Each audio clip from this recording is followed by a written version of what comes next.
예, 오늘 8장을 시작을 하게 되는데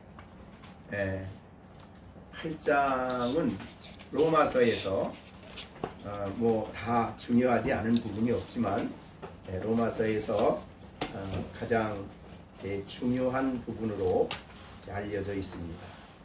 유명한 로이드 존스 목사님은 로마서를 쓰면서 자기가 생각하기로는 로마서 5장이 로마서에서 가장 중요하다, 그렇게 자기는 생각한대요. 그리고 난 다음에 그러나 이 8장은 로마서에서 가장 감동적인 책이다. 즉 이 8장을 읽을 때마다 마음에 큰 감동을 주시는 그런 감동을 주시는 그런 성경이 8장이다, 이렇게 말씀했습니다. 사실은 성경은 어느 진리를 보나 하나님의 말씀이죠. 그리고 하나님이 진리로 또 하나님의 계시로 하나님을 알려주시거나 하나님과 우리와의 관계를 알려주시거나 우리가 살아가는 법, 모든 필요한 진리를 성경을 통해서 우리에게 말씀하시는 시간입니다. 그래서 어느 거나 다 중요합니다. 그래서 모세가 하나님이 직접 말씀을 하겠다 그랬더니 이스라엘 백성이 우리는 감당할 수가 없습니다. 그래서 하나님과 이스라엘 백성 사이에 모세를 중간에 세워서 모세가 하나님의 산에서 말씀을 듣고 내려와서 하나님 말씀을 전하면 이스라엘 백성들은 그거를 곧 하나님이 지금 우리에게 주시는 말씀으로 그렇게 들었어요. 이것이 성경을 듣는 우리의 태도입니다. 그죠? 그래서 우리가 이 성경은 그래서 다른 책하고 다른 겁니다. 그래서 계시다. 하나님이 직접 자신을 보여주시고 자신의 말씀을 열어주셔서 지금 말씀하고 계시는 책이다. 그래서 계시란 말을 씁니다. 그래서 하나님 말씀을 대할 때 우리가 어떤 태도로 대하느냐 하는 것은 매우 중요합니다. 신앙생활에 있어서 감동을 받게 되는데, 감동이라 그러면 뭐가 감동이냐? 성경의 진리를, 즉 성경을 명확하게 알고 이해함으로 우리 안에 감동이 일어나야 됩니다. 그래서 지난번에도 잠깐 얘기했지만은 우리의 지성은 은혜가 역사함으로 말미암아 하나님의 말씀을 들어서 이해를 합니다. 이해를 하면 그 다음에 오는 것이 이해 깨닫는 만큼 우리 마음에 감동이 옵니다. 이게 정서에 오는 거죠. 감동이 오면 그 감동은 우리의 의지가 순종할 수 있도록 힘을 주는 거예요. 그래서 우리의 지성과 감성과 의지를 우리의 영혼이라 그래요. 영혼의 3대 요소라 그러죠.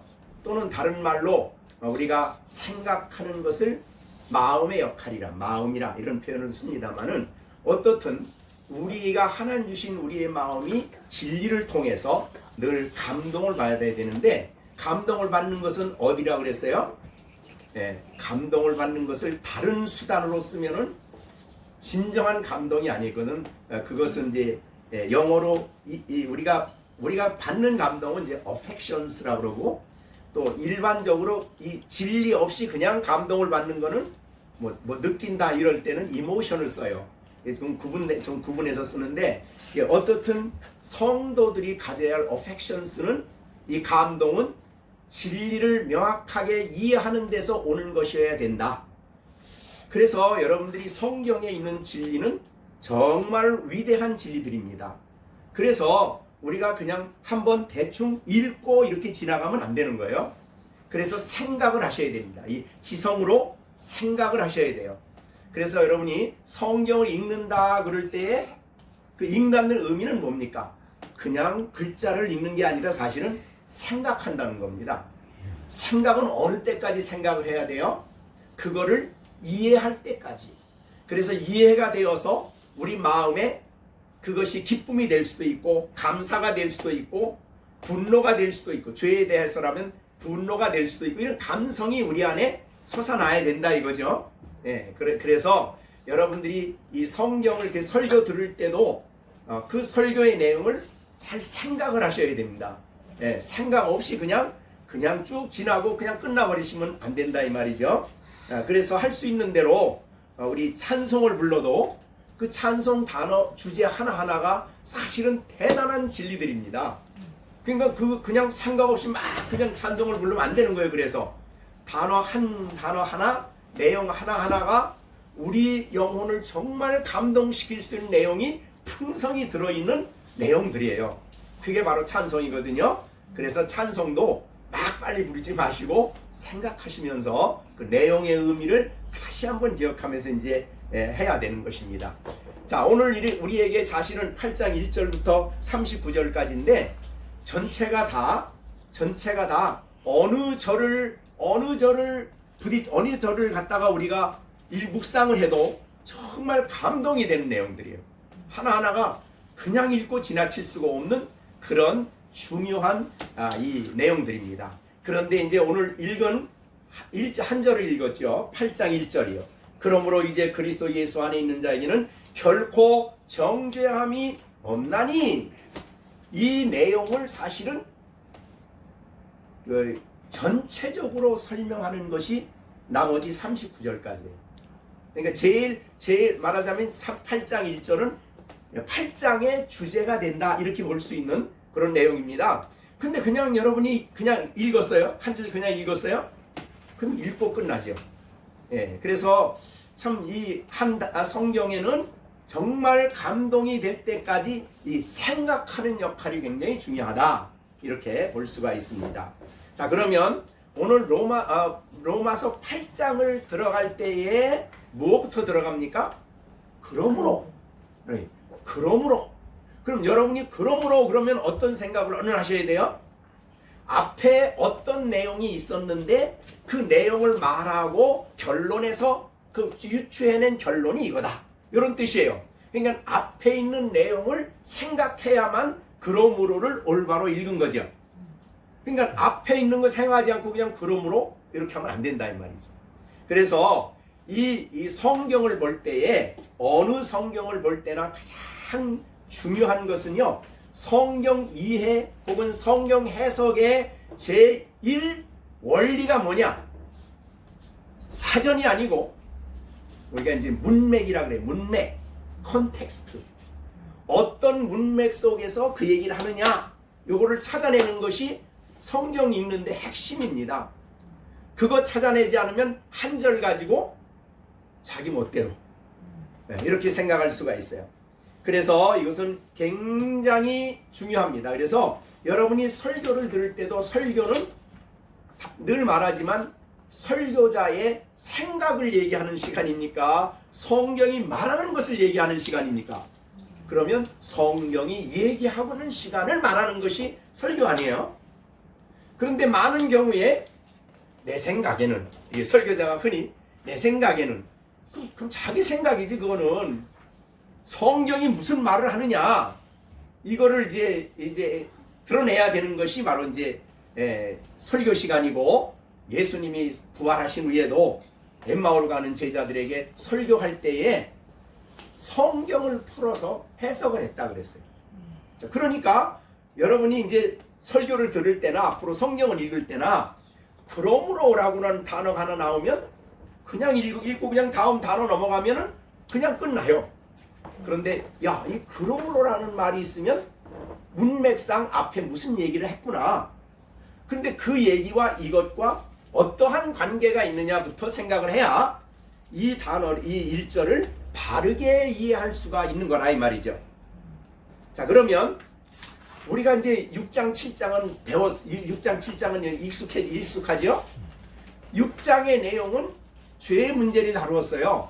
즉 우리가 구원받은 사람이 죄를 은혜가 넘치니까, 죄를 지으면 하나님 더 은혜 주시니까 그럼 죄를 더 지을까? 이런 질문에 대해서 그럴 수 없다. 왜 그러냐? 우리는 예수 그리스도와 연합되었기 때문에, 죄에 대해서 죽고 하나님께 산 자기 때문에 죄가 우리를 지배하도록 넘겨둘 수는 없다. 이게 이제 6장 아니에요? 근데 그게 분명한 원림에도 불구하고 7장에 가서 살아가다 보면 그리스도인들이 죄를 자꾸 지어. 그 왜 이러냐? 라고 보니까 우리 안에 한 법이 있어. 그 법은 하나는 하나님의 선하신 말씀을 순종하고자 원하는 우리에게 죄라는 것이 있는 것이 하나의 법이고 원리야. 그래서 우리가 죽을 때까지는 이 두 가지가 우리 안에 항상 같이 있어. 그래서 우리가 은혜를 못 받으면 뭐가 힘을 얻죠? 죄의 법이 힘을 얻어. 은혜 생활 안 하면 예외 없어, 누구든지. 그래서 죄가 힘을 얻어서 그의 감정, 의지, 지성에 영향을 미치기 시작하면 의지가 완고해지고 감정이 하나님이 기뻐하는 일을 기뻐하지 않아요. 대적하게 되고 지성이 어두워져서 성경을 읽어도 잘 몰라. 설교를 읽어도 잘 이해가 안 돼. 이게 죄가 영향받는 성도들이에요. 그러면 그렇기 때문에 우리가 은혜가 늘 충만해야 되는데 은혜가 충만해지면 지성이 잘 이해를 해. 생각할 때 잘 깨달아져. 그리고 우리의 감성이 하나님이 기뻐하는 일을 기뻐하게 되고 하나님이 원하는 것을 원하게 되고 우리의 감성이 달라져. 근데 의지는 하나님이 기뻐하는 일에 적극적으로 순종하고자 하는 그런 의지가 활동을 하기 시작해요. 그래서 문제는 우리에게 내가 얼마나 오래 믿었느냐, 아니면 짧게 믿었느냐가 아니라 은혜 생활을 하느냐, 그냥 은혜 없는 생활을 하느냐가 문제예요. 그럼 은혜 생활을 하지 않으면은 죄가 강력해지죠. 은혜 생활하면 죄가 약해지고 말하자면 마음의 선을 행하고자 하는 우리의 마음이 더 강력해지죠. 어느 것이 강력해지느냐, 이거는 은혜에 따라 달린다 그랬어요. 은혜에 따라서. 그러니까 여러분이 누구를 키우느냐가 문제예요. 요 비유를 어디에 있냐면 갈라디아서 5장에 보면 6장인가에 보면은 이스마엘과 이삭을 얘기해. 자, 이삭이 출생할 때 이스마엘은 대개 15살 정도 됐어요. 그러면 이삭이 태어나서 1살이 돼서 돌잔치할 때 벌써 이스마엘은 굉장히 컸죠. 그러니까 보니까 자기야, 아버지가 옛날에는 자기 보고 아들 하더니 갑자기 이삭이 태어나고 그냥 막 이삭 이러는 거예요. 그러니까 기분이 안 좋아. 아무도 못 보는데 음침한 데로 데리고 들어가가지고 이랬어. 그래서 사라가 그걸 봤어요. 그래서 아브라함이 하는 말이 이스마엘은 기업받을 자가 아닌데 내보내시오. 이삭이 기업받을 자야. 그래가지고 사실은 이스마엘이 나가요. 그런데 그거를 뭐라고 얘기했냐면 갈라디아에서는 이스마엘이 먼저 태어났죠. 우리가 예수 믿기 전에 먼저 내가 있죠. 우리 안에 있는 죄성이에요. 이게 더 강력해요. 더 힘이 있어. 나중에 믿어서 거듭나가지고 우리의 속사람은 이삭이야. 어느 게 더 크겠어요? 이스마엘이 더 커요. 그래서 우리의 옛 본성이 훨씬 더 힘이 있어. 그래가지고 하나님 말씀에 순종하고자 하는 나를 케어시켜. 맨날 넘어뜨려. 그래가지고 내가 넘어지는 거예요. 그게 이제 죄 아래 내가 사로잡힌다는 로마서 7장에 있는 말씀이에요. 7장에 23절에. 그래서 이것을 아는 성도는 오라라는 공부하다 그랬는데, 자, 이스마엘을 키우려면은 여러분이 뭘 잘하면 돼요? 죄된 것을 자주 먹이면 돼요. 그러니까 이삭을 잘 키우려면 뭘 먹이면 돼요? 은혜되는 말씀을 먹이고 기도 생활을 먹이고 이걸 잘 먹인대요. 그러니까 여러분이 예외 없어요. 이거는 누구도 예외 없어요. 그렇기 때문에 우리가 어떤 사람이 넘어졌을 때 왜 쟤 저래? 이러지 마시고, 야, 하나님 저에게 은혜를 주세요. 하나님 저 사람의 은혜를 주세요. 이게 우리가 해야 할 일이에요. 왜 저러냐? 저러냐는 모습은 나한테도 있어요. 우리 둘이 있는 거예요. 우리 안에. 그러니까 여러분이 계속해서 텔레비 보고 막 세상적인 거 막 들여다보면 누가 커지겠어요? 이스마엘이 힘을 얻는 거예요. 그래서 이삭을 정복을 해요. 그래서 이삭이 그 앞에 굴복을 하는 거예요. 그러니까 우리가 어디에 시간을 더 많이 쓰고 어디에 더 중요하게 하느냐에 따라서 우리의 삶이 달라지는 거예요. 그래서 사람이 넘어지고 이 죄된 모습이 드러날 때 우리는 그걸 탓하는 것이 아니라 사랑으로 그 사람에 의해서 기도해 주는 일이 필요하다. 네, 이런 말이에요. 자, 그래서 이제 우리가 이 하나님 말씀을 잘 읽고 그 말씀의 의미에 감동을 받고 그러면 이삭이 커지는 거예요. 힘으로는. 그래서 죄를 싸워 퇴호시키고 하나님 말씀에 적극적으로 순종한다 이 말이죠. 그런 의미, 그런 내적인 갈등이 있는 내용을 말하는 것이 6장 7장이에요. 그런데 갑자기 8장은 무슨 얘기를 하는 거냐면 1절에 그러므로 이제 그리스도 예수 안에 있는 자에는 결코 뭐가 없어요? 정죄가 없다. 이 말은 사실은 의롭다함을 얻었다는 말의 부정적인 표현이에요. 그러니까 우리는 흔히 말로 칭의의 부정적인 표현이에요. 자, 칭의는 뭐예요? 하나님이 의롭다 하셨다. 근데 이제 우리가 이 5장에 가보면 뭐가 있냐면 아담 안에 태어난 우리는 아담의 범죄로 말미암아 정죄 아래 있고 거듭난 우리는 그리스도 안에 있기 때문에 의롭다 얻었다. 이 얘기를 이제 로마서 5장에서 했잖아요. 그래서 여기 그러므로란 말은 6장 7장하고 연결되는 말이 아니에요. 그래서 우리가 저기 이거 6장 7장을 얘기할 때 설교할 때 이 얘기했어요. 1장부터 5장까지는 칭의에 대한 얘기고 그 다음에 칭의의 교리를 전하고 보니까 그 교리를 듣던 사람이 무슨 생각을 한다 그랬어요. 그럼 죄 져도 되겠네. 뭐 죄 좀 짓다가 하나님 나라 가면 되겠네. 왜? 의롭다함을 얻으면은 결국은 구원을 받으니까 영생에 들어가니까 그럼 뭐 지금부터 열심히 살 필요 없네. 이런 사람에게 잘못된 것을 가르쳐준 것이 6장 7장이에요. 그래서 그거를 가로라 그랬어요. 가로. 네. 중간에 집어넣었다. 왜? 이 칭의의 진리를 바울이 얘기하니까 오해하는 사람들이 율법 폐기론을 주장하는 거예요. 그러니까 그 율법 필요 없네. 아무렇게나 살아도 되네. 이렇게 돼버리니까 그거를 가운데 놓은 거예요. 6장 7장. 그러면 5장은 사실은 가운데 있는 것은 특별한 주제를 다룬 거고 연결을 시켜보면 5장하고 몇 장하고 연결되냐면 8장 1절하고 연결이 되는 거예요. 자, 그래서 그러므로라는 단어를 생각할 때는 앞에 있는 1장부터 5장까지 내용을 다시 한번 정리해 봐야 그 다음에 나오는 이 결코 정죄함이 없다는 얘기를 이해하게 되는 거예요. 자, 그러면 우리가 이제 앞에 이 1장 우리가 다시 그 전에 한번 확인했죠? 자, 1장부터 1장 1절부터 17절은 주제. 믿으면 의롭다 얻는다. 그죠? 복음의 주제를 설명하는 서론적인 내용이에요. 근데 어떤 사람에게 복음이 필요하냐? 왜 복음이 필요하냐를 알려준 것이 1장 18절부터 3장 19절까지예요. 그래서 유대인이나 헬라인이나 다 뭐예요? 다 죄인이다. 의인은 없나니 하나도 없다. 모두가 다 정죄 아래 있다. 이게 이제 로마서 1장 18절 말씀부터 3장 19절까지 내용이에요. 그래서 이 죄의 지배 속에 있는 사람들은 율법을 행해서 절대로 의로워질 수 없기 때문에 하나님이 의롭게 해주시기 위해서 한 분을 준비했는데 그게 누구예요? 예수님이셔요.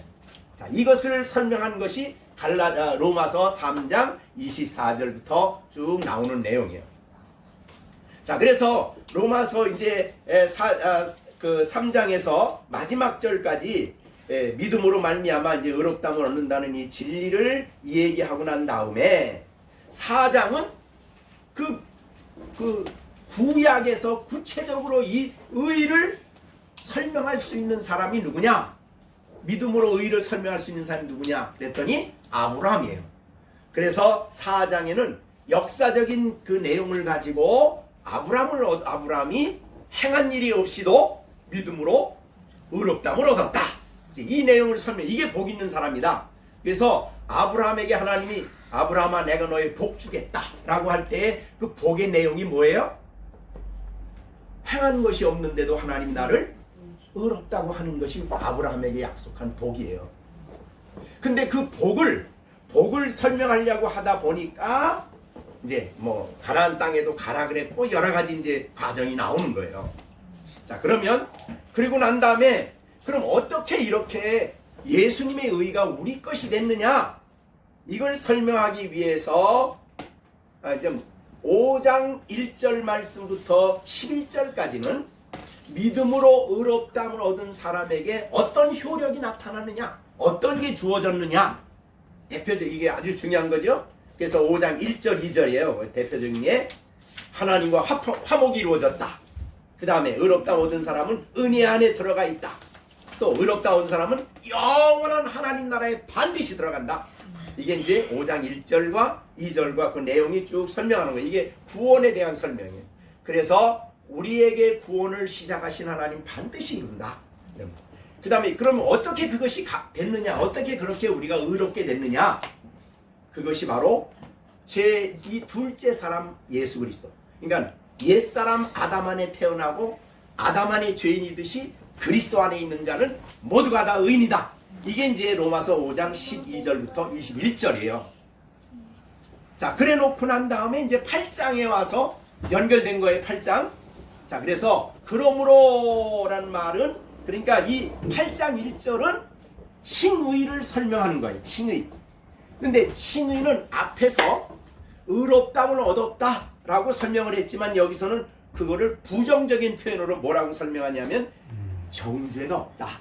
이렇게 설명한 거예요. 그럼 정죄받는 사람 누구예요? 아담 안에 있는 사람이죠. 안 믿는 사람이죠. 그리스도 밖에 있는 사람들이죠.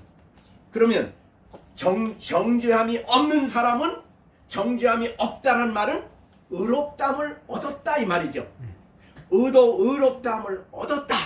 그러니까 아담 안에 있는 사람은 정죄를 받은 사람이고 그리스도 안에 있는 사람은 의롭다함을 얻었다. 이걸 이제 설명하는 거예요. 그러니까 8장 1절은 칭의를 부정적인 표현으로 설명을 했다. 이렇게 보시면 되는 거예요.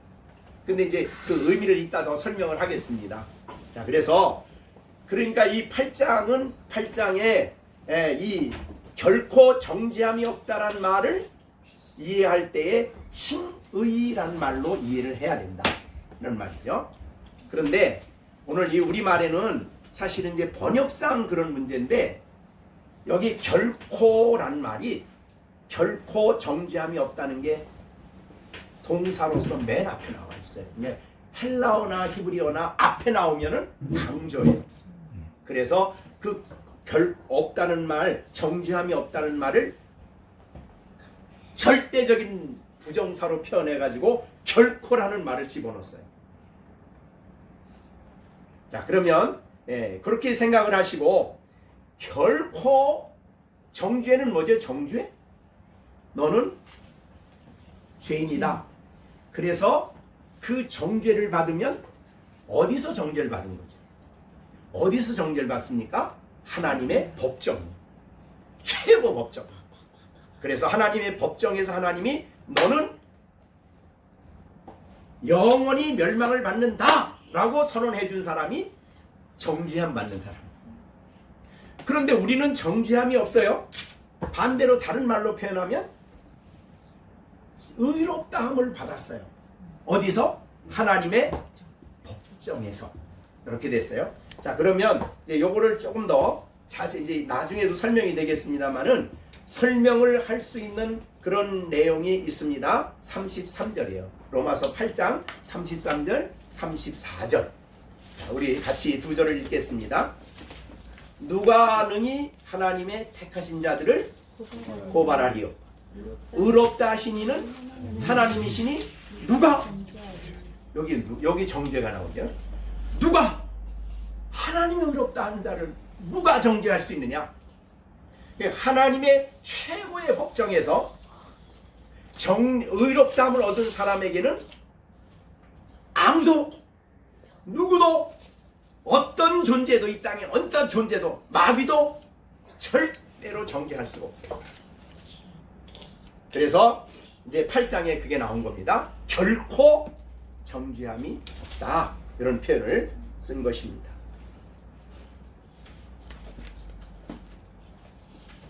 자, 그러면 이 정죄함이 없다란 말은 이제 우리가 좀 더 풀어서 여러분들이 이해를 한다면, 이제 예수를 믿었어요. 그러면 내가 이제 믿는 사람도 죄를 짓잖아요. 하나님 말씀 불순종, 앞에서 말한 대로 죄를 지어요. 그러면 그 믿는 사람이 죄 지은 죄에 대해서 정죄함이 있을까요? 없을까요? 죄에 대해서 그 사람 죄 졌어, 믿는다 그러면서 정죄함이 있을까요? 없을까요? 네? 아니, 확실하게 얘기를 해요. 뭘 우물우물하지 말고. 자, 예수 믿는 사람이 죄를 졌어. 지금 하나님 법정에 딱 섰어. 하나님이 너는 내가 너를 정죄한다고 정죄를 선언할까요? 안 할까요? 안 하지요. 그게 이거 오늘 본문이잖아요. 그러니까 처음 예수 믿을 때 하나님이 의롭다함을 얻은 사람은 다시는 결코 정죄가 없다, 이런 뜻이에요. 대단한 말이죠. 그래서 엄청난 진리라 이 말이죠. 그래서 오늘날 많은 한국교회 성도들은 어떤 생각을 하면, 아까 말한 대로 죄를 지으면 정죄를 받아. 그럼 지옥 갈까 안 갈까? 또 죄를 회개하고 바르게 살면은 의롭다함을 얻어. 이제 천국 가겠지. 그래서 일반적으로 무슨 생각하냐면, 내가 이 교회에서 예배드리고 찬양할 때 주님이 재림하시면 좋겠다. 왜? 그래야 천국 가니까. 그렇게 생각을 해요. 내가 열심히 뭘 봉사하다가 주님 오신 재림하시면 좋겠다. 왜? 그래야 천국 가지. 그럼 그런 뭐 때문에 천국 간다는 거예요? 자기의 행함 때문에 간다는 말하고 똑같은 거예요. 그런데 많이 익숙되어 있기 때문에 여기에 결코 정죄함이 없다는 이야기를 잘못 이해하고 있는 거예요. 자, 그래서 그러면 우리가 이제 이 구원받은 우리들이 이 말하자면 죄를 지으면 이 그리스도 안에 있던 사람을 딱 하나님이 파내가지고 그리스도 밖에 던져놨다가 또 회개하면 그리스도 안으로 들어오게 하고, 갔다가 들어오게 하고, 갔다 들어왔다 이렇게 합니까? 그렇게 안 해요. 그래서 어떤 사람에게 결코 정죄함이 없다고 얘기해요? 그리스도 예수 안에 있는 자예요. 자, 그리스도 예수 안에 있기 때문에 정죄합니다. 자, 그러면 하나님이 여러분을 의롭다 하실 때 여러분이 의로워서 의롭다 한 겁니까? 아니면 의롭지 않고 경건하지 않을 때 의롭다고 했습니까? 죄인이었을 때죠.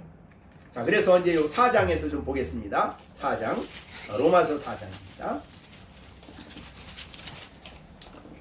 로마서 4장 5절입니다. 자, 여기 일을 안 했어요. 이제 이거 아브라함에게 적용된 말인데 5절을 같이 있습니다. 4장 5절 시작. 이를 아니하실지라도 경건하지 아니한 자를 의롭다 하시는 자를 믿는 자에게는 그의 믿음을 의로 여기신다. 그러니까 경건한 자를 의롭다고 하는 게 아니에요. 어떤 사람을?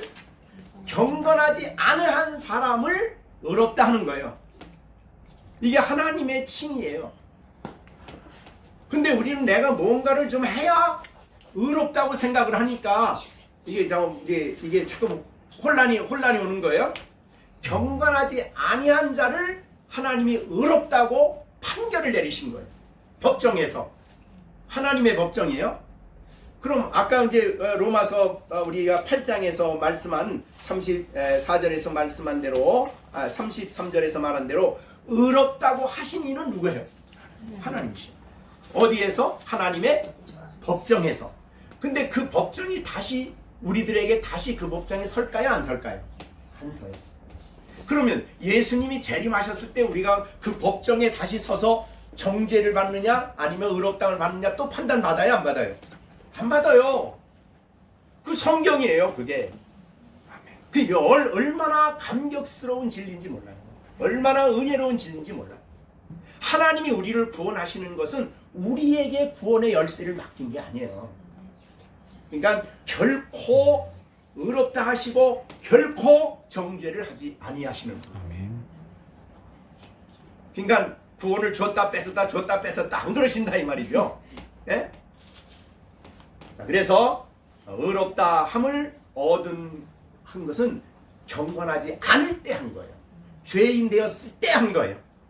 그리고 그때 의롭다함을 얻었을 때는 정죄하지 않을 때는 과거, 현재, 미래의 모든 죄를 다 한꺼번에 다 처리한 거예요. 아멘.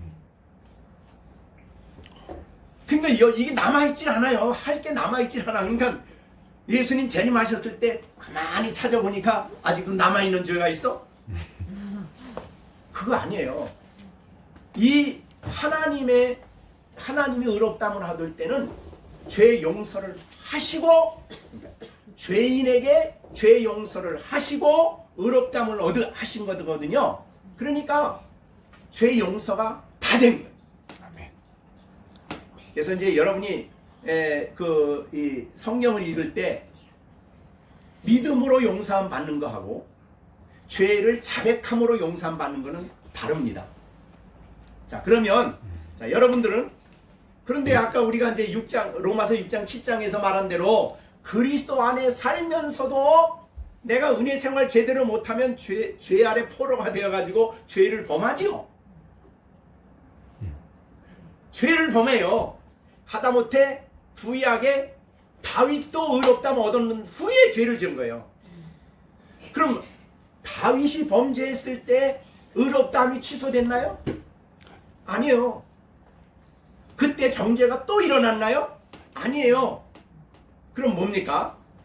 그리스도 안에 있는 사람이 죄를 지었을 때는 정죄를 다루는 법정이 아니에요. 그거는 아버지 앞에 자녀가 서서 죄의 문제를 아버지와 의논하는 거예요. 그걸 대표적으로 보여준 게 탕자의 비유.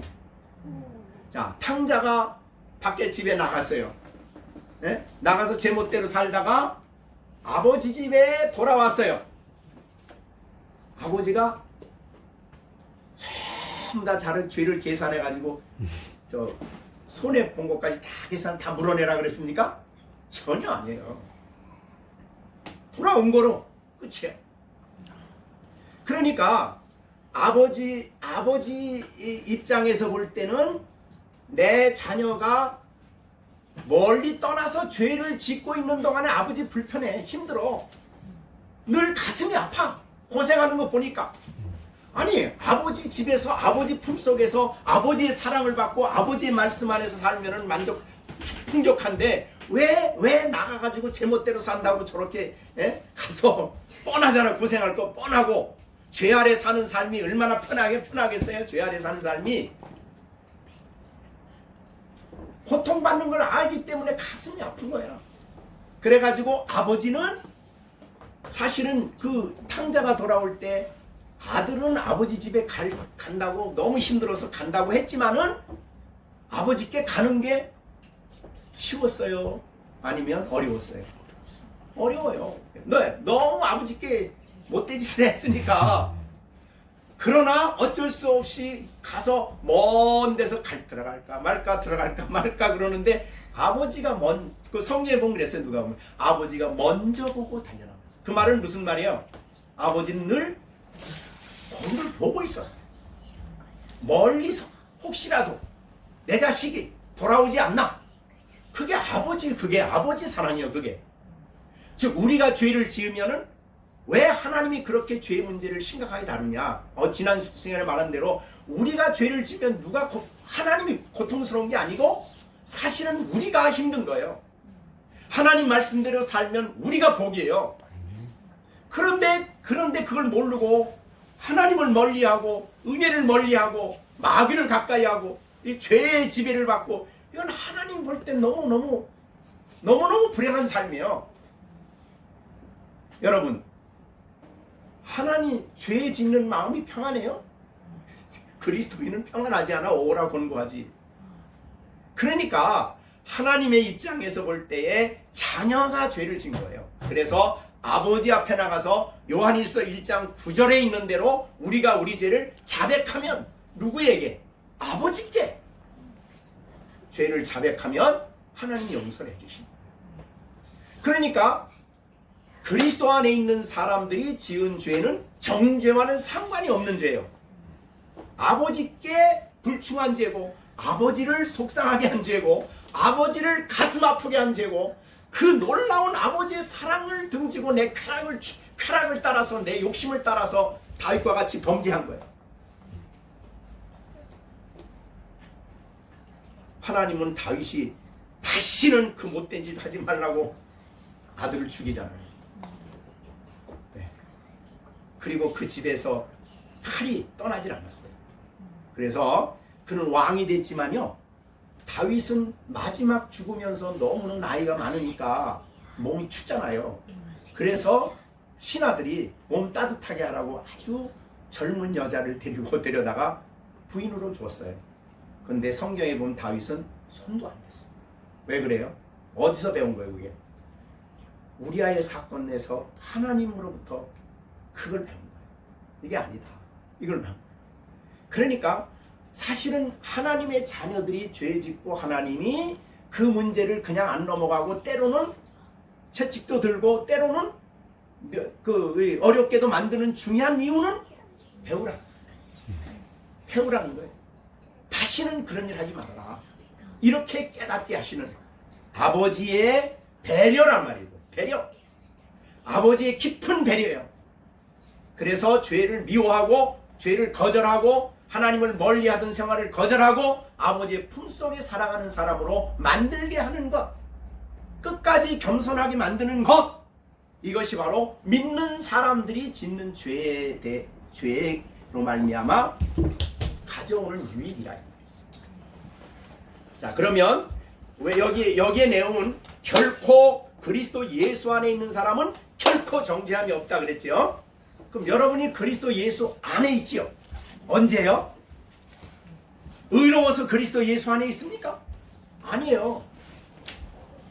여러분을 의롭다고 선언하시고 그리스도 예수 안에 있게 하시고, 선언하시고 예수 안에 있게 하신 거예요.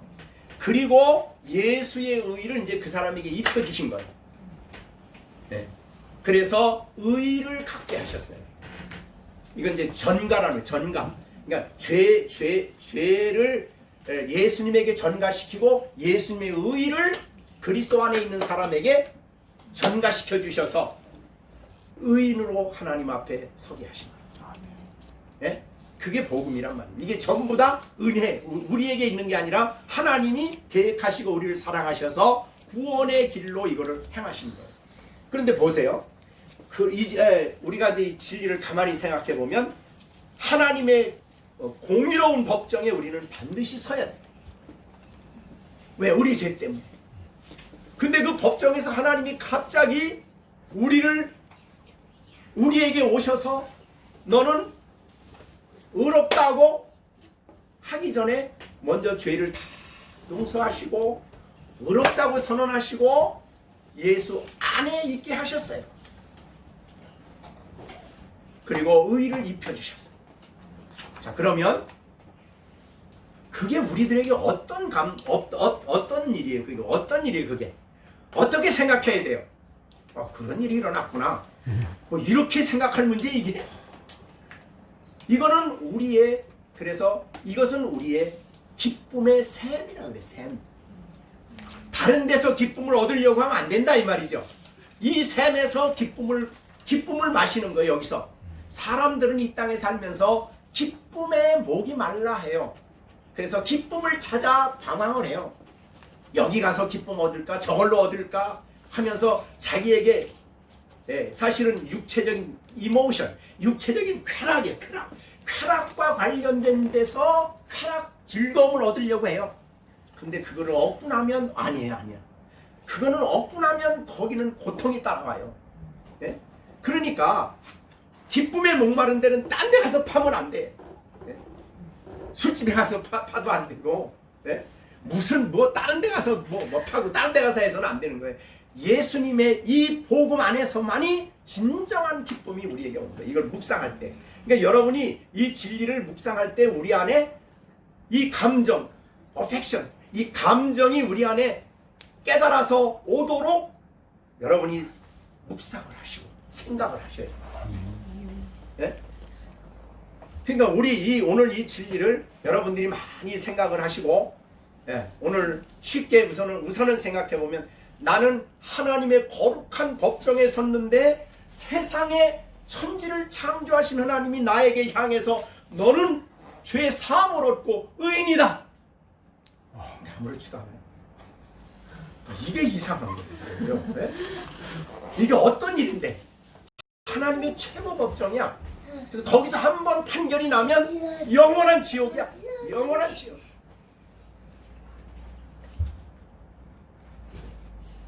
그런데 그 하나님이 의롭다 해주시는 바로 그때에 의의 근거가 되는 예수님이 우리를 위해서 부활하신 예수님이 중보하시면서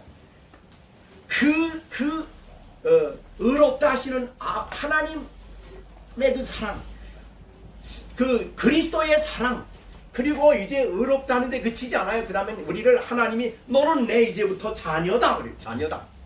양자로 삼는 거 아닙니까? 그래서 자녀가 됐어요. 예, 우리가 이거를 생각하면 무한하신 하나님의 자녀, 이 엄청난 신분이에요.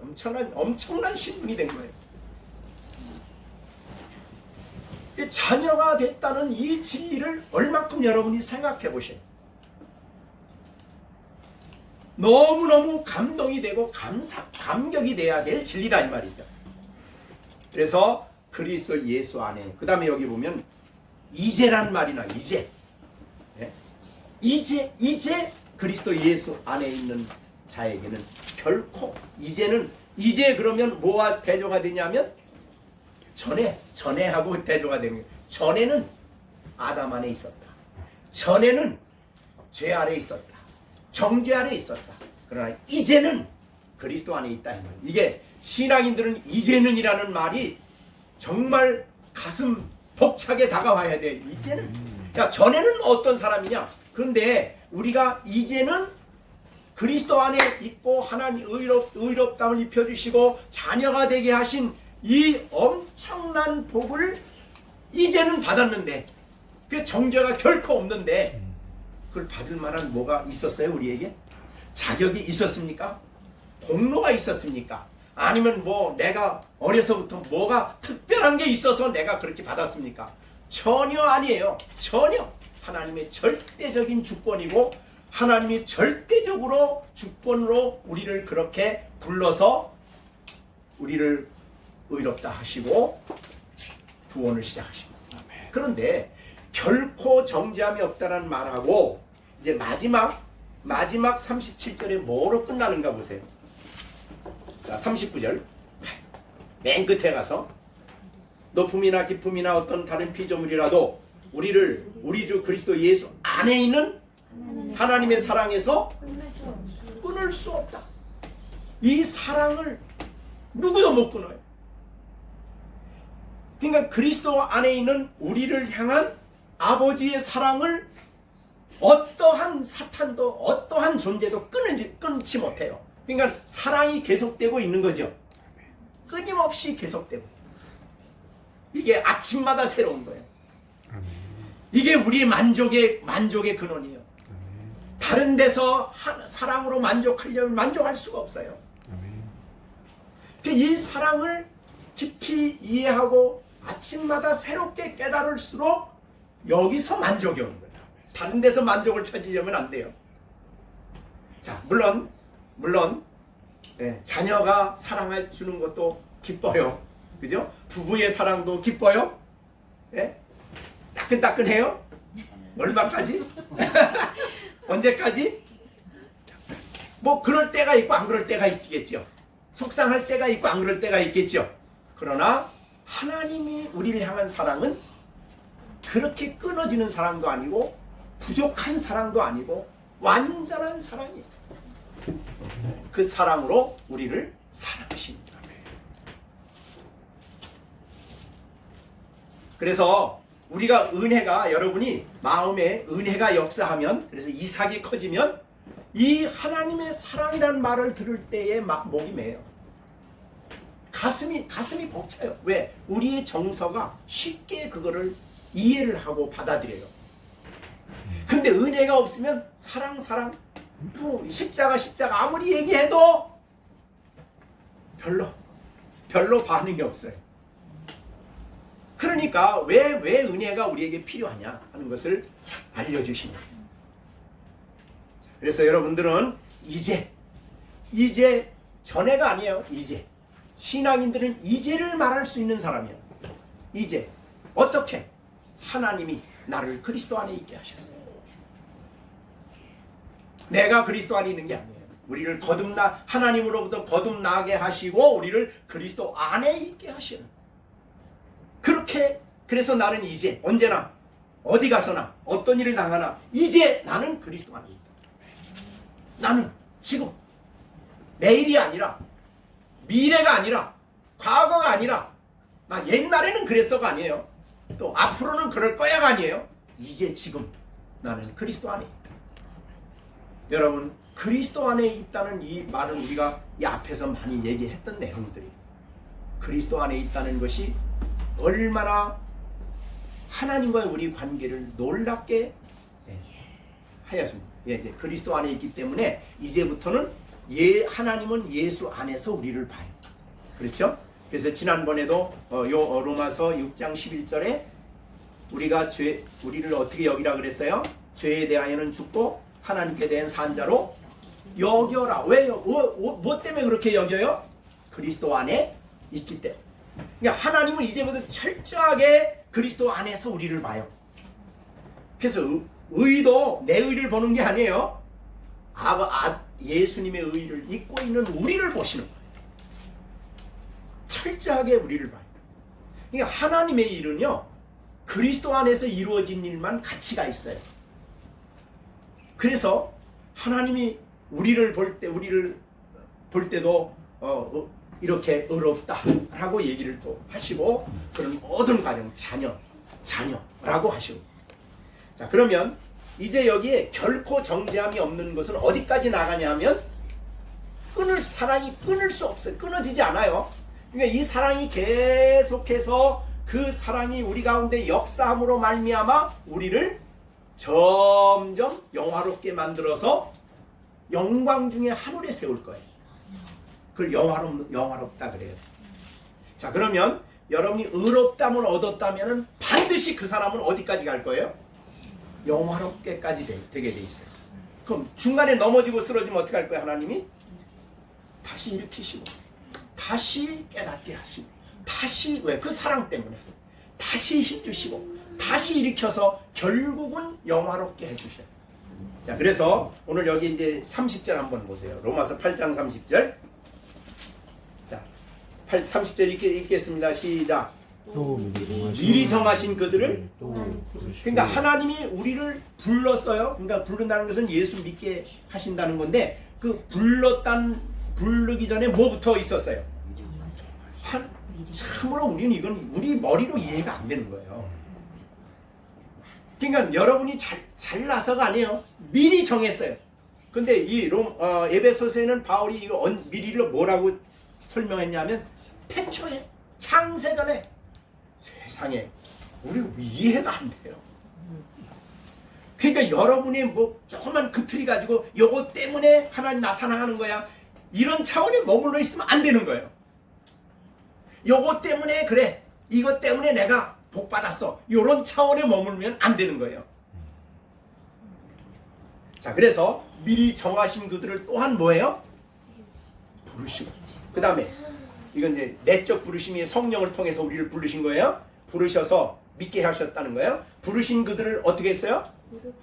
의롭다고 하나님이 의인을 캐톨릭하고 우리에게 중요한 차이는 뭐냐면요. 캐톨릭은 영세를 받을 때 그에게 하나님이 의를 주입한다 그래요. 주입시켜 놓고 그 다음에 구원을 한다 그래요. 근데 성경 아까 로마서 4장에는 그러니까 캐톨릭의 입장에서 보면 의를 만들어 놓고 의롭다고 한다는 뜻이에요. 근데 성경은 그렇게 얘기 안 해요. 어떻게 해요? 경건치 아니한 자를 용서하시고 의롭다고 하시고, 그 다음에 그리스도 안에 있게 하시고, 그 다음에 의를 주입해 주시는 거예요. 그게 이제 복음이에요. 그래서 여기 보면요, 의롭다 하시고, 요거는 이제 용서하시고 의롭다 하신 거예요. 자, 의롭다 하시고, 그 다음에 의롭다 하신 그들을 뭐라 그래요? 그 중간에 뭐가, 우리가 일반적으로 중간에 뭐가 빠졌냐면 성화가 빠져요. 왜 빠졌어요? 성화는 하나님이 하실 거다. 그러니까 여기에 영화롭게 하시는 것은 재림하셔서 주님을 만났을 때 우리를 완전히 우리 자신을 예수와 같이 만드는 걸 영화롭게 한다 그래요. 그날은 우리의 몸까지도 예수의 부활의 몸까지 그렇게 영화롭게 만드는 거예요. 그런데 영화롭게 할 것이다 그래야 되잖아요. 네? 자, 우리 이제 30절 보시면 영화롭게 할 것이다 그래야 되잖아요. 순서적으로 보면. 근데 여기는 뭐라 그랬어요? 이미 하셨다. 왜 이 완료형을 썼냐 하면 미리 정하신 그들을 부르신 그를 의롭다 하시고 영화롭게 할 것이 확실하고 분명하기 때문에 아예 하나님은 그거를 완료형으로 써버렸어요. 야, 이게 얼마나 엄청난 일이에요. 완전히 이루어진 것으로 말한다 이 말이죠. 그러니까 우리들에 대한 하나님의 관심과 우리들을 향한 하나님의 이 구원을 이루어 가시는, 이건 이제 성도의 견인이라고 그러잖아요. 우리를 이끌어 가시고 인도해 가시는 것은 너무 완벽합니다. 그래서 좀 뭐 하다가 나보지 마세요. 야, 내가 이래서 되겠나? 또 다른 사람 보고 당신 그렇게 믿어 되겠어? 대충 믿고 뭐 당신 발목이나 잡고 가지, 뭐 이런 식으로 말하면 안 되는 거예요. 우리 한 사람 한 사람에 대한 하나님의 지극한 계획과 완전한 계획 속에서 우리를 영화롭게 만들어 가시는 하나님의 놀라우신 사랑이 지금도 계속되고 있고 계속 이루어지고 있다. 자, 그래서 이 진리가 너무 중요하기 때문에 이 원수 마귀는 할 수 있는 대로 우리의 느낌을 통해서, 야, 내가 이래서 될까? 이렇게 이 1절 결코 정죄함이 없다는 말에 대해서 굉장히 흔들리게 만들어요. 이게 사탄의 아주 중요한 전략이에요. 네, 그것은 전략 중에 하나는 다른 사람의 설교를 듣는, 잘못된 설교죠. 그거 들으면은 성도들은 그래, 내가 이렇게 믿어서 되나, 이런 식이 되는 거예요. 자, 그리고 또 하나는 우리로 하여금 진리를 바라보게 하지 않고 나를 바라보게 하는 거예요. 그래서 내가 이렇게, 내가 이랬는데 나는 이런데, 이렇게 자기를 바라보게 하는 거예요. 그렇게 함으로써 우리로 하여금 정죄감에 빠지도록 원수 마귀는 기회 있는 대로 우리를 정죄를 느끼도록, 정죄감을 느끼도록, 즉 너는 지금 아직도 안 됐어, 너는 아직도 멀어, 너는 이래가지고는 지옥 갈 수밖에 없어, 뭐 이런 식으로 우리를 끊임없이 정죄감을 갖도록 우리 안에 계속 활동을 해요, 사탄이. 특히 우리가 나약해졌을 때, 죄졌을 때, 하나님을 멀리한다고 생각됐을 때 그렇게 그러나 우리는 여러분을 의롭다 하신 분이 누구라 그랬어요 아까? 예, 사람이 아니에요. 교회가 아닙니다. 예, 여러분 의롭다 하신 분이 놀라죠. 33절에 의롭다 하신 이는 하나님이시기 때문에. 그런데 이 의롭다 한 사람들을 고발하는 사람들이 있어요. 고발자. 33절에 누가 능히 택하신 자들을 고발하리요. 그런데 실제로 고발하는 사람들이 존재가 있어요. 그 존재가 바로 악한 영들입니다. 그래가지고 요 뒤에 나오는 여기 38절에 우리가 확신하노니 사망이나 생명이나 천사들이나 권세, 여기 천사, 권세, 현재일, 여기 권세자들, 현재, 장래, 능력, 높음, 깊음, 이게 전부 다 천사의 이름입니다. 이게 악한 영들이죠. 이것들이 우리를 이 정죄감을 갖게 함으로써 이 엄청난 진리를 무너뜨리고 우리로 하여금 정죄감을 느끼도록 끊임없이 하지만은 결코 하나님의 사랑에서 끊을 수 없다. 이렇게 말하는 거예요. 자, 그러므로 여러분들 감정에 너무 이 구원 문제에 있어서는 우리의 감정을 붙들지 마시고 내 의를 붙들지 마시고 다른 사람 붙들지 마세요. 또 나는 장로교인이니까 장로교인 가지고 안 돼요. 나는 뭐 어려서부터 믿었어. 이거 가지고 안 되는 거예요. 여기에 있는 8장 1절의 진리를 굳게 붙잡으시고 이 진리 위에 견고하게 서야 됩니다. 그래서 내 마음에 혹시라도 이 정죄감이 들 때에 이 진리를 다시 붙들고 확인해야 돼요. 이제 나는 그리스도 예수 안에 있다. 그러므로 결코 정죄함이 없다라고 자신에게 이 얘기를 해야 돼요. 진리를 가지고 주장을 하셔야 돼요. 이것이 우리가 이 시험을 이기는 길이다. 이렇게 볼 수 있습니다. 자, 이제 말씀을 마치면서 사실 복음의 핵심적인 진리를 사실은 설명한 거예요.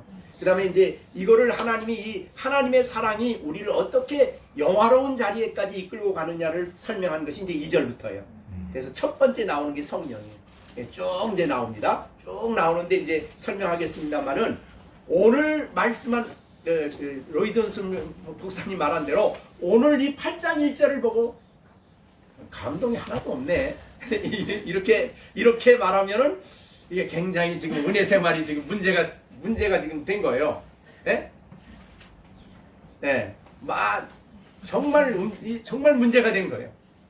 그래서 내 은혜가 충만해지고 내 영적으로 풍성해지면요.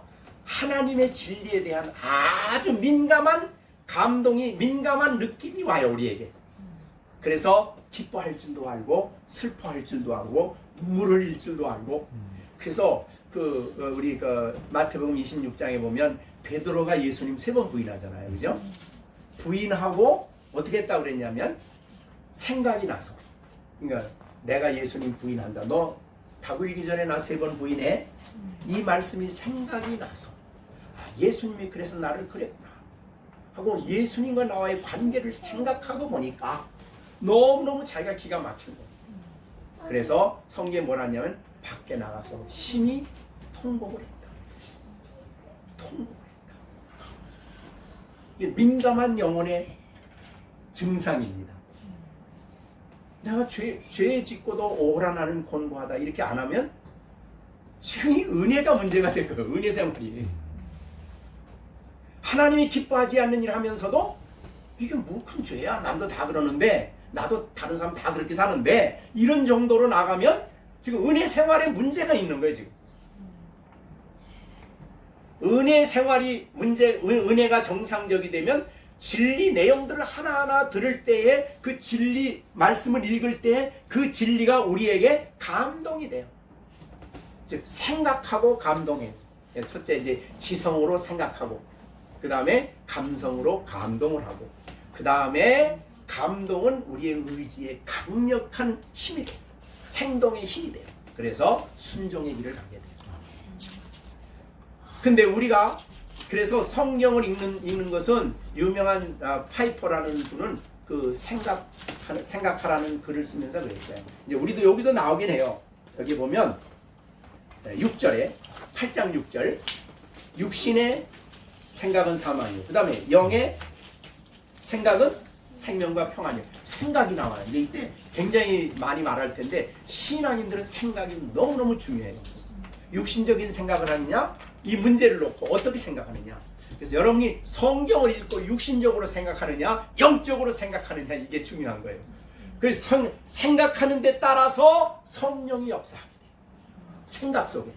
그래서 우리의 감동을 일으켜요. 그래서 우리가 성경 올바른 신앙생활은 우리의 지정의가 영혼을 지정이라고 그래요. 영혼의 구성 요소 아니에요, 지정이. 그러니까 올바른 신앙생활하면 지정이가 정상적이 되는 겁니다. 정상적이 되는. 근데 신앙생활을 잘못하면 지정이가 이질어지고 문제가 생겨요. 그래서 아까 말한 대로 마땅히 좋아할 거 싫어하고 하나님이 기뻐하지 않는 것을 즐기게 되고 또 의지적으로 완고해서 아무리 권고를 받아도 안 받아들이고 성경을 읽어도 말씀을 읽어도 생각이 잘 안 돼. 영적으로 생각이 안 돼요. 이게 굉장히 심각한 문제예요. 네, 그래서 우리의 자신을 영적으로 점검해 보시면서 이게 감동이 잘 안 된다 그러면 하나님께 이제 그 기도를 하셔야 돼요. 하나님, 내가 오늘 성경을 읽는데 성령께서 내 마음에 역사하시고 은혜의 대표적인 역사가 성령의 역사거든요.